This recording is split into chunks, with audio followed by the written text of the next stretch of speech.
Now we are going to discuss the nutrition. So see, adjuvant nutritional support can be provided by enteral nutrition or parenteral nutrition.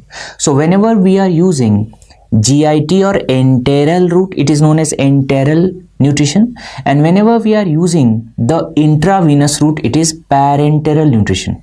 Okay, so see, what are the methods of adjuvant nutritional support? So adjuvant nutritional support, it can be provided via enteral nutrition when we are using the GIT or alimentary tract, or via parenteral nutrition when intravenous route is used. Okay, now see, in parenteral nutrition, either you can use peripheral vein or peripheral line, or you can use the central vein or central line. Central vein like subclavian, internal jugular vein, or femoral vein. If we use peripheral veins, this is known as peripheral parenteral nutrition, and if we are using the central vein or central line, it is known as total parenteral nutrition. So this parenteral nutrition is further divided into PPN and its TPN. Okay, PPN, peripheral parenteral nutrition, TPN, that's total parenteral nutrition. Now see the diagrammatic representation. So here you can see these are the methods of enteral nutrition.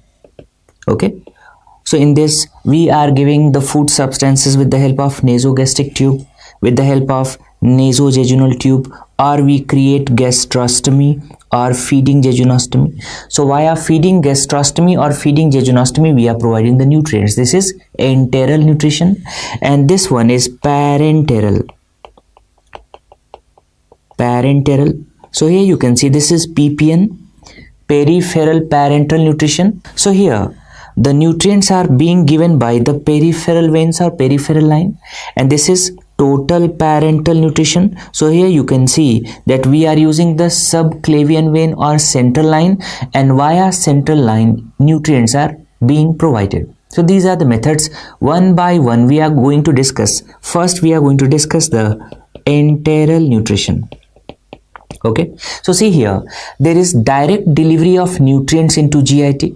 So this enteral nutrition is more physiological, and that's why this is more preferred over total parenteral nutrition. Okay, so first we are going to discuss the enteral nutrition.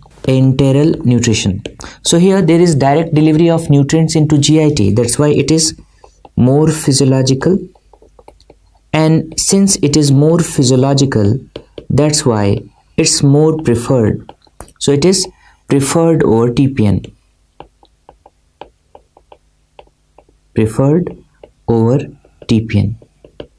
Okay, now see what happens generally. If you see the small intestine, in small intestine the absorption of nutrients mainly occurs from jejunum, and some nutrients are absorbed from the duodenum. So the absorption is mainly occurring from the proximal part of small intestine, and whenever we are using the enteral route, since it is more physiological, it is going to maintain the integrity of GIT also. And whenever we are using enteral nutrition, there is lesser translocation, or it is going to decrease the translocation of bacteria from the gut. And the second, if we are using enteral nutrition here, there is decreased release of inflammatory cytokines. What is the problem with these cytokines? When the cytokines are going to release, it can lead to hypermetabolism. So these complications can be avoided with enteral nutrition, and these are the advantages. So what are the advantages of enteral nutrition? It is more physiological. Second, it is going to reduce the translocation of bacteria from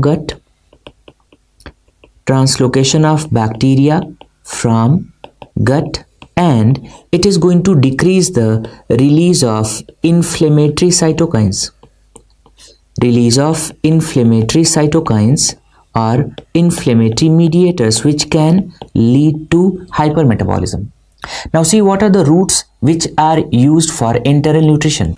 So you can see we can use oral route, so we give oral supplementation by mouth. So we can give oral supplementation by mouth. Okay. Second, we can insert the nasogastric tube, or we can insert the nasojejunal tube, and via nasogastric tube and nasojejunal tube there is direct delivery of nutrients into the small bowel. Or we can create the gastrostomy or feeding jejunostomy. So via feeding gastrostomy or feeding jejunostomy, nutrients can be provided. Now one by one we are going to discuss. First, we are going to discuss the comparison of nasogastric tube and nasojejunal tube. If you give the nutrients via nasogastric tube, what will happen? The nutrients are going to collect where? In the stomach. It means the stomach will be full, and that's the problem with nasogastric tube, that there is increased risk of aspiration. So in comparison to nasogastric tube, nasojejunal tube is preferred. Why? Because there is increased risk of aspiration. So second, nasogastric tube, it is having increased risk of aspiration. Clear? And that's why this nasojejunal tube, it is preferred. It is preferred over nasogastric tube. Now see, we are going to compare the gastrostomy and feeding jejunostomy. Feeding gastrostomy, feeding jejunostomy. See, here is the pancreas. So you know, this is the location of pancreas. Okay. Sometimes in patients of severe acute pancreatitis, there is formation of inflammatory mass. So if there is formation of inflammatory mass near the second part of duodenum, what is the problem? If patient is having feeding gastrostomy and the patient is having severe acute pancreatitis leading to inflammatory mass, what's the problem? There is gastric outlet obstruction and the nutrients will not be able to enter into the proximal part of bowel or small intestine. But see, if we have feeding jejunostomy, doesn't matter whether patient is having any kind of inflammatory mass or not, it is going to bypass the obstruction, and that's why jejunostomy, feeding jejunostomy is preferred. It is preferred over feeding gastrostomy. Feeding gastrostomy. Clear? So two important principles. First, with nasogastric tube, stomach is going to retain the contents. There is gastric distension, the stomach is full, increased risk of aspiration. That's why nasojejunal tube is preferred over nasogastric tube. And if we are going to compare the gastrostomy and feeding jejunostomy is preferred over feeding gastrostomy, because in patients of severe acute pancreatitis also, when there is formation of an inflammatory mass, we can use the feeding jejunostomy because it is going to bypass the obstruction. So this is the basic comparison. Now one by one we are going to discuss. First we are going to discuss feeding gastrostomy and then feeding jejunostomy. Now gastrostomy, okay. So you know this basic principle. Stoma means creation of mouth. So what we are going to create? A mouth in the stomach, and via that mouth we are going to insert a tube in stomach. So feeding gastrostomy. So here there is surgical placement of a tube in stomach. So there is surgical placement of tube in stomach. Okay. So we are going to create a mouth. Now what are the methods of gastrostomy? This is frequently asked in exam. So what are the various methods? So the methods which are asked, the names are Stam, Witzel, Janeway. So what are the names of methods? Stam, Witzel and Janeway. Clear? Nowadays we can perform percutaneous endoscopic gastrostomy also. What's the name? Percutaneous endoscopic gastrostomy. So how it's performed? Percutaneously, with the help of endoscopy, we are going to insert a tube in stomach. Percutaneous endoscopic gastrostomy. How it's done and how it looks like. Now in this diagram you can see that this is the percutaneous endoscopic gastrostomy tube. So this is inserted percutaneously. Clear? And here you can see this is the endoscope. So with the help of endoscope we are inserting this tube. So this is percutaneous endoscopic gastrostomy. There are the methods techniques of percutaneous endoscopic gastrostomy which are asked in exam. There are three techniques. One is push technique, second is pull technique, and third is introducer technique. Introducer technique. So what are the techniques of percutaneous endoscopic gastrostomy? Push technique, pull technique, introducer technique. Okay, we discussed that if you are going to compare the feeding gastrostomy over feeding jejunostomy, which one is preferred? So feeding jejunostomy is preferred. Why? Because in feeding jejunostomy there is lesser risk of aspiration. Second, it can bypass the obstruction which is seen in patients of severe acute pancreatitis because of formation of inflammatory mass, and it is better tolerated. Okay, so see the comparison. Feeding jejunostomy,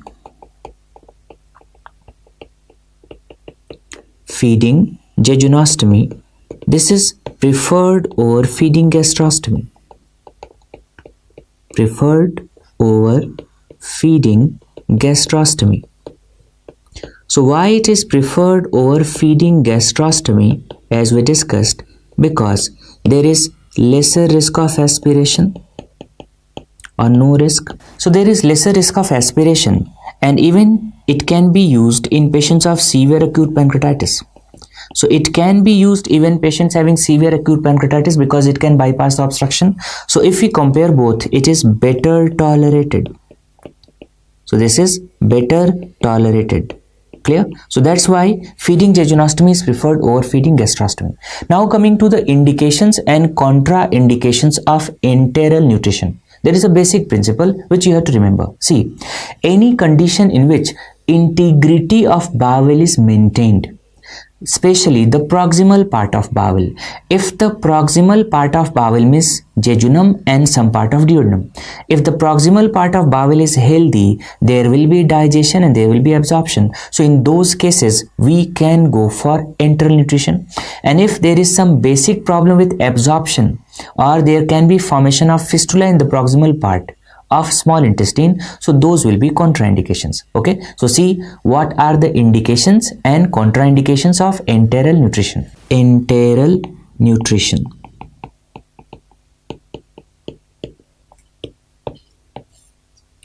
Indications and contraindications.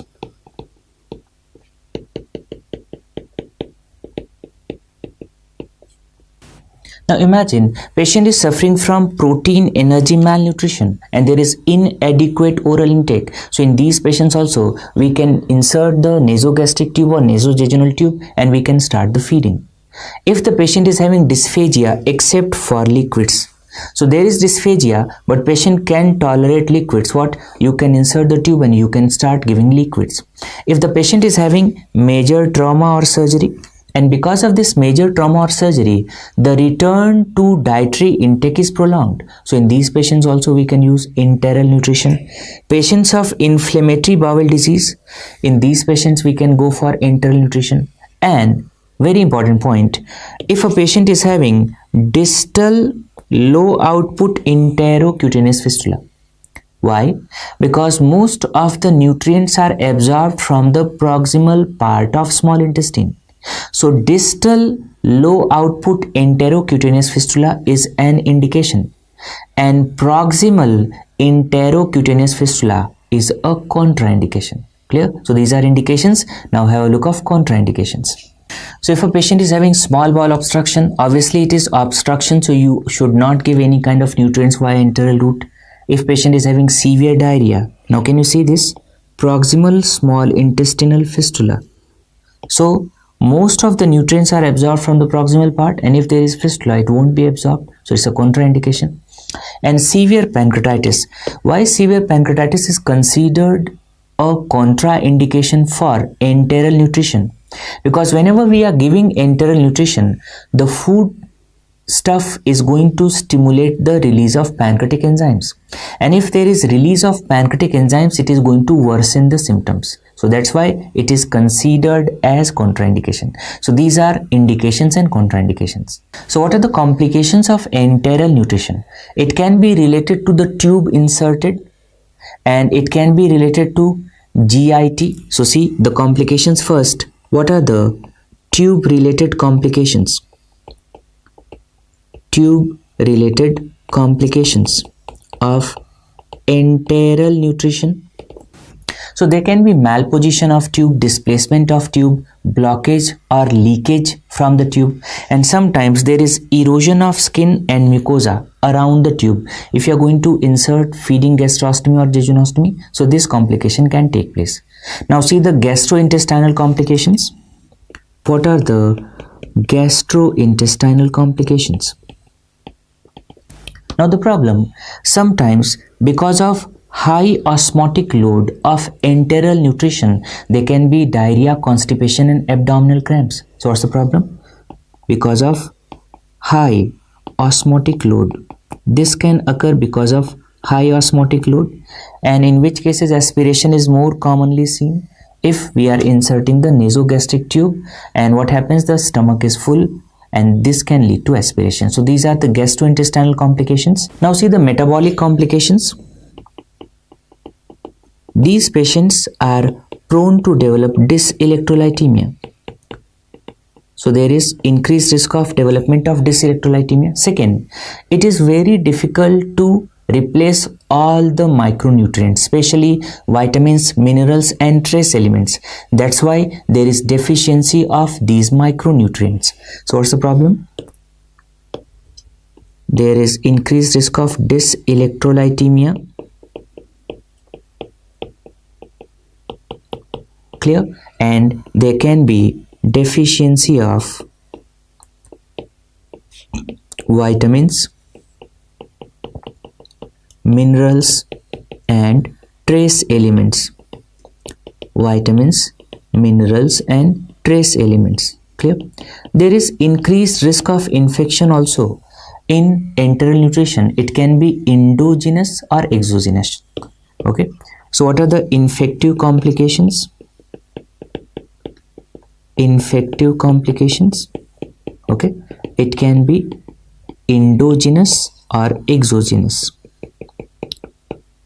Okay, endogenous or exogenous. So these are the complications of enteral nutrition. Now we are going to discuss parenteral nutrition. So what is done here? Can you see the nutrition is provided by parenteral route or intravenous route? So here the nutrition is provided by parenteral route or intravenous route. So what are the two types of parenteral nutrition? It is PPN and TPN. Okay, so if it is given by peripheral line, that is known as peripheral parenteral nutrition, and if it is given by central line or central veins, it is known as total parenteral nutrition. Okay, one by one we are going to discuss. First, PPN, peripheral parenteral nutrition. You have seen these patients, especially in the medicine department, when we have to provide short-term nutrition. Short-term nutrition up to 2 weeks, we can use PPN. But what is the problem? If you are using this PPN for long duration, and because of high osmotic load, whenever we give 50% dextrose, there is increased risk of thrombophlebitis. So it is used for short-term nutrition up to 2 weeks. What are the advantages? That it is going to avoid the complications of central line insertion. Clear? So PPN, it is used for short-term nutrition up to 2 weeks. You have to remember this period, up to 2 weeks. So what are the advantages here? So it avoid complications of central venous administration. So it avoid complications of central venous administration. Okay. But what is the main disadvantage? Because of high osmotic load, especially in the form of 50% dextrose, what happens in peripheral veins? There is thrombophlebitis. So the disadvantages is, disadvantage in these patients, there is increased risk of thrombophlebitis. Okay. So whenever we have to give nutrition for long duration, generally total parenteral nutrition is preferred. So see, TPN, that is total parenteral nutrition. And in this total parenteral nutrition, central veins are used. So what is the most preferred central vein? It is subclavian, followed by internal jugular, followed by femoral. So for TPN, what's the most preferred vein? This question was asked minimum 10 to 20 times. This is subclavian vein, followed by internal jugular vein, followed by femoral vein. Now see the twist in the question. Suppose the question is asked, what is the most preferred central vein in trauma patients? So in trauma patient, the easily accessible vein is what? Internal jugular. So most preferred vein in trauma patients. Clear? So in trauma patients, the most preferred vein is internal jugular vein. So you have to read the question carefully. Imagine we are using this subclavian vein for central line insertion. So what is the preferred approach for central line insertion? For subclavian vein, this is infraclavicular approach. So for subclavian vein, the preferred approach is infraclavicular subclavian approach. Preferred approach is the infraclavicular subclavian approach. And for long-term TPN, which lines are preferred? Hickman lines. So if we go for longer term TPN, so for longer term TPN, Hickman lines are preferred. This question was also asked in NEET. Hickman lines. Now see the important points related to TPN formulations. There are two kinds of formulations available. One, solutions with lipid, and second, solutions without lipid. Solutions with lipid, what are the composition? So there is dextrose, there is amino acid, and there is lipid. So this is known as 3-in-1 solution. And there is solution without lipid. In this, the composition is dextrose and amino acid. There is no lipid, so this is 2-in-1. Now see the calorie distribution. In 3-in-1 solution, the calorie distribution is 60-20-20. Means 60% calories are being provided by dextrose, 20% by amino acids, and 20% by fat. So in 2-in-1 solution, 75% of calories are provided by dextrose and 20% by amino acids. Okay, so see what are the TPN formulations. So there are two kinds of TPN formulations available. First, solutions with lipid, and second, solutions without lipid. Solutions without lipid. Clear? So here, this is also known as 3-in-1, and this is known as 2-in-1. So this is 3-in-1 solution, 2-in-1. Calories are being provided in which ratio? 60-20-20. And here it is 75-25. Okay, so see how much calories from dextrose. So on an average, dextrose are going to provide 55 to 60%. How much calories from amino acid? So on an average, 20 to 25%. And how much calories from lipid? 20%. So you can see 60-20-20. In 2-in-1, there is no lipid. So how much calories are being provided here by dextrose? 75 to 80%. It is 75 to 80%. And how much calories are being provided by amino acid? It's 20 to 25%. So on an average, 75-25. Clear?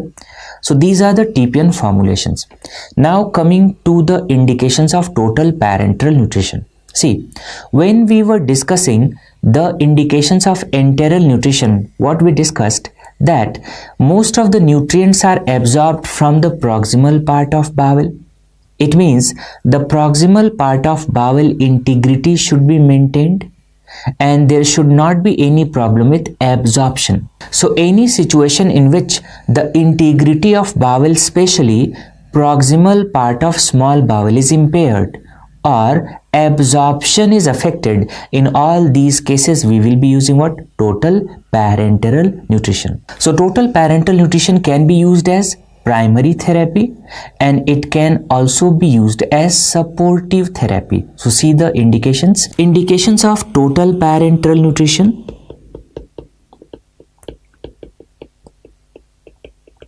As primary therapy and supportive therapy. As primary therapy and supportive therapy.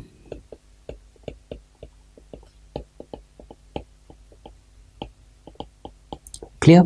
So we can use total parenteral nutrition if the patient is having gastrointestinal cutaneous fistula, if patient is having hepatic failure, acute burns, short bowel syndrome, in patients of Crohn's disease in which mainly small intestine involvement, patients of anorexia nervosa, patients of renal failure. So in all these cases, TPN is used as primary therapy. And how to remember? The mnemonic is GI has CAR. The mnemonic is GI has CAR. So GI, cutaneous fistula, hepatic failure, acute burns, short bowel syndrome, Crohn's disease, anorexia nervosa and renal failure. So GI has CAR. Now see the conditions in which TPN is used as supportive therapy. So TPN is used as supportive therapy especially in the patients of acute radiation enteritis. If patient is getting chemotherapy and there is acute chemotoxicity, there is prolonged ileus or there is weight loss preliminary to surgery. So these are the indications of total parenteral nutrition. Now see what are the complications. Complications of total parenteral nutrition. Okay, so first see the complications related to nutrient deficiency. So what are the complications related to nutrient deficiency? So nutrient deficiency can lead to hypoglycemia, hypophosphatemia, hypocalcemia, hypomagnesemia, and there is chronic deficiency syndrome also seen in patients of total parenteral nutrition. So in this chronic deficiency syndrome, there is deficiency of what? Essential fatty acid. There can be deficiency of micronutrients like zinc, trace minerals or vitamins. Clear? So these are the complications related to nutrient deficiency. Now there can be complications related to overfeeding also. Complications related to overfeeding of glucose, lipids, amino acids. So see what are the complications? Complications related to overfeeding. Okay. So there are specific complications related to overfeeding of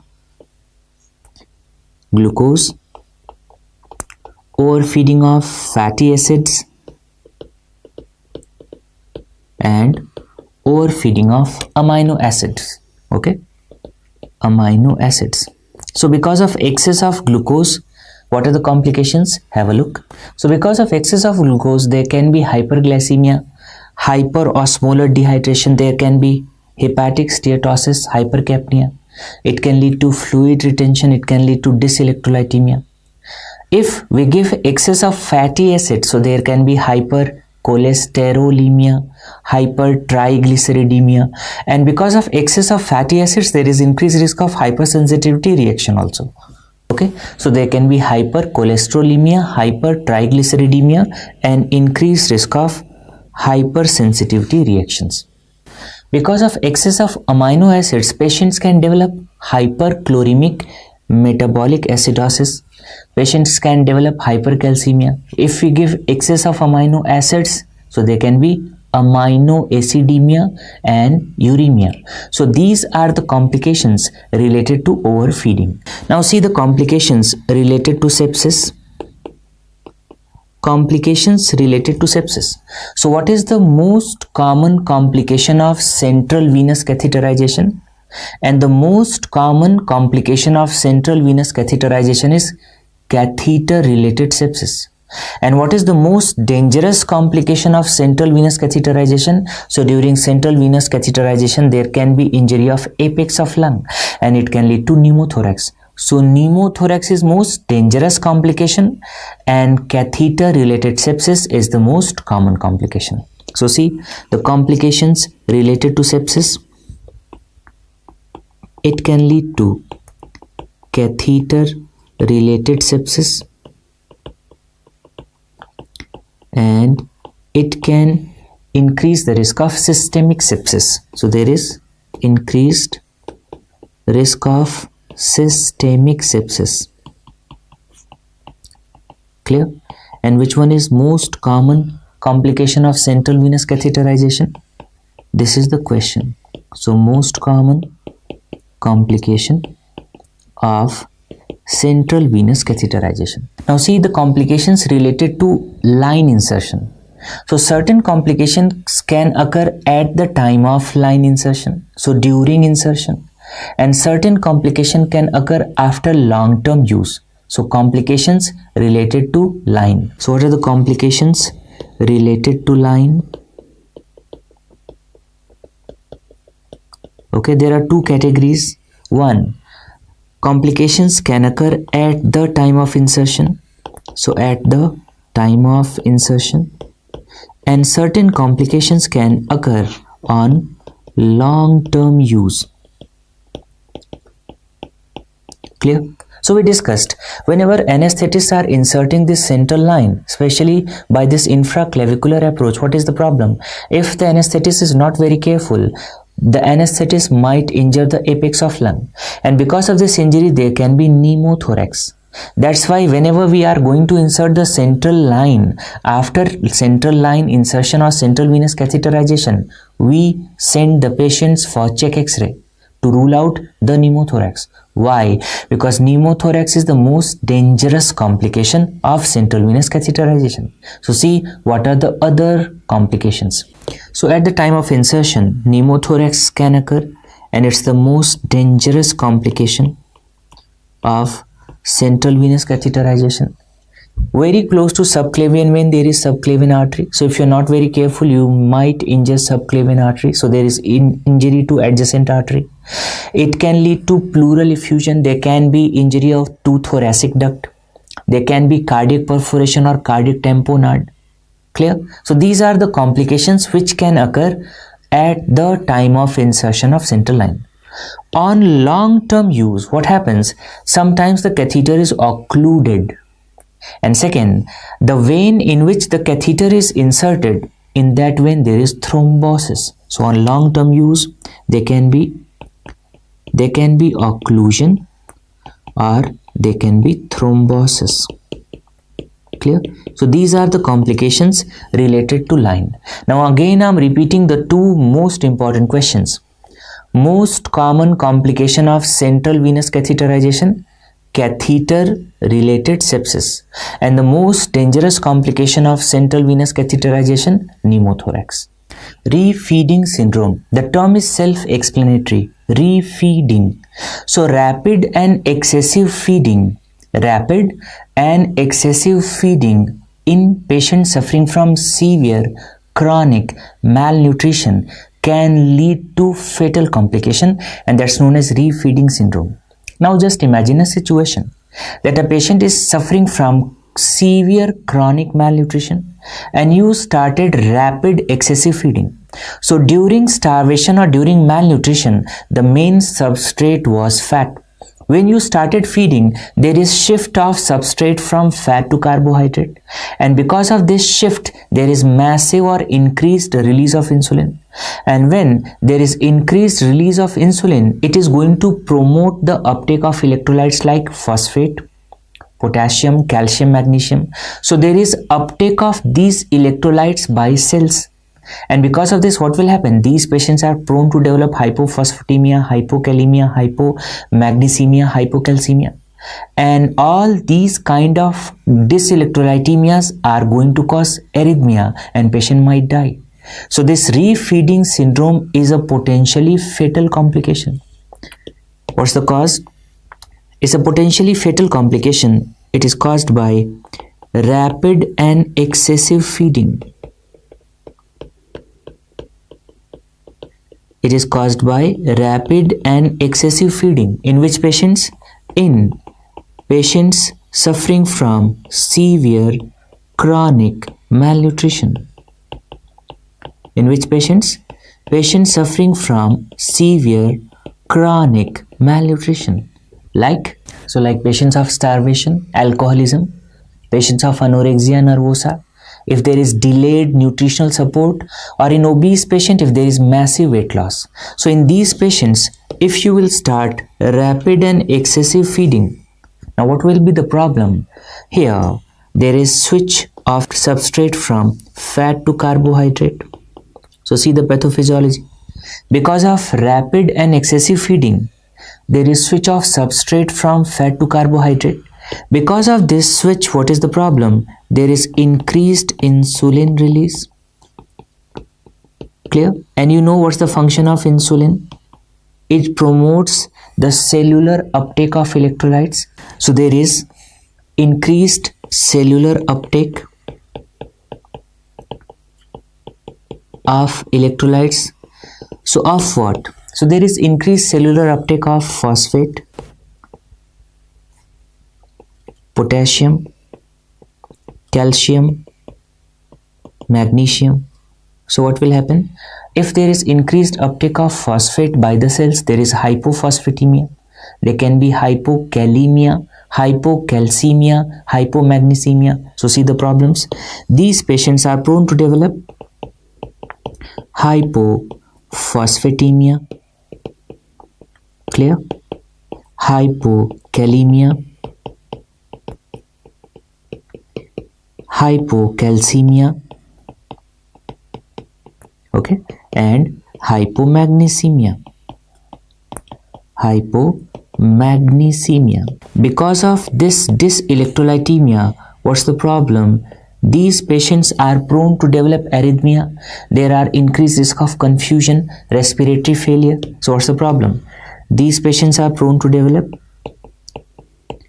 arrhythmia. There is increased risk of confusion, respiratory failure. And because of all these, what's the problem? It can lead to death. So that's why this refeeding syndrome is a potentially lethal complication. Okay, now see, refeeding syndrome is only associated with total parenteral nutrition, or it's only associated with enteral nutrition, or it is seen in both. So actually speaking, it is seen in both. The risk of refeeding syndrome, it's more common in total parenteral nutrition as compared to enteral nutrition. So if you see, the risk of refeeding syndrome is more in total parenteral nutrition as compared to enteral nutrition, but it can occur in both. So refeeding syndrome can be seen in both group of patients. Clear? Now how we are going to manage the refeeding syndrome and how we can avoid the refeeding syndrome? See, the management of refeeding syndrome. So management of refeeding syndrome. So first thing, avoid rapid and excessive feeding. So what we have to do, match the intake with requirement, and we have to avoid the overfeeding, and the calorie delivery should be increased slowly. So slowly we have to increase the calorie delivery, and we have to go for vitamin supplementation, especially thiamine, and this should be given before feeding or after feeding. So it should be given before feeding. Clear? And we have to correct the dyselectrolytemia, especially hypophosphatemia and hypomagnesemia. Why? Because of hypophosphatemia and hypomagnesemia, there can be increased risk of arrhythmia and it can lead to death. So what we have to correct? Correct the dyselectrolytemia, especially hypophosphatemia and hypomagnesemia. Clear? So this should be corrected. Otherwise, if you're not going to correct it, there is increased risk of arrhythmia and it can lead to death. So this is how we manage the patients of free feeding syndrome, and this is all about nutrition.